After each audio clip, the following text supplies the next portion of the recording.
سلام واخلې کنه کنه زړه زورم نشته دی. وعلیکم سلام. وعلیکم السلام. دغه شان اختر مو مبارک شه. خیر مبارک.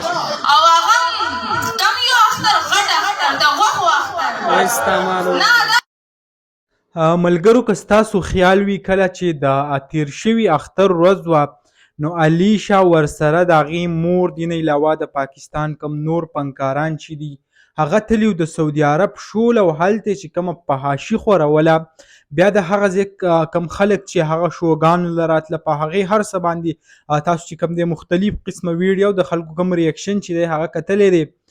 نن راځو علیشه چې کوم دی هغه اوس دوبۍ ته تللي ده او هلته شو هغه چې کوم دی سجاو کړی ده. د دې نه علاوه کوم پښتانه چې ورله راغلي دي د هغې خبره در سره هم کومه چې څونه تعداد کې دی له پښتانه راغلي. ګورئ پرون چې کوم دی د دې شو هغه پیلنۍ ورځ وه د 3 ورځو پورې به وایي دا جاري وي په دوبۍ کې.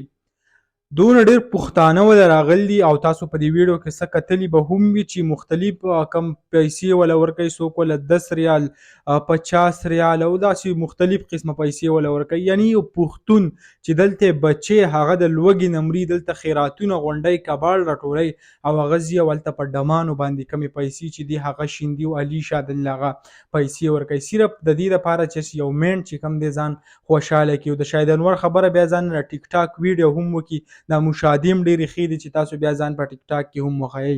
یعنې په سعودي عرب کې چې دی کومه فحاشي شروع کړې وه د هغه ځای کوم پښتانه چې دی راغلي وو ډېره زیاته د افسوس خبره ده چې یو پښتون په یو اسلامي خاوره چې په هغه ځای کې د اسلام کم مرکزونه چې دي هغه ډېر د عبادت خانې پکې دي او پښتون په هغه خاوره باندې فحاشي سپورټ کوي نو د دې نه بل کم د شرم خبره چې هغه نشته. اوس په دوبۍ کې هم دغسې شو چې کم د هغه د هغې کوم انتظامات چې شوي دي باقاعده شو سټارټ ده.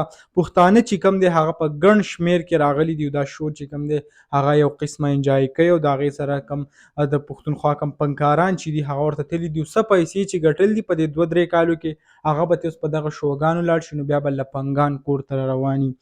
نو تاسو ټولو ته وایم کوم مسافر چې دا ویډیو ګوري برای مهرباني کمې پیسې چې تاسو په خپله سخته باندې ګټئ، څونه محنت پرې وکئ، څونه خواري پرې وکئ نو تاسو له هغه داسې نه دي کول پکار چې یو ډمه راشي او تاسو ته په سټیج باندې هغه تاو راتاو شي تاسو نه کومې پیسې چې دي هغه واخلي. نو بس الله تعالی دې ته هدایت وکړي او الله تعالی دې ته نیکه لار هغه وښیي. دغه ویډیو به تاسو سره شریک کړه. امید لرم ویډیو مو خوښه شوي.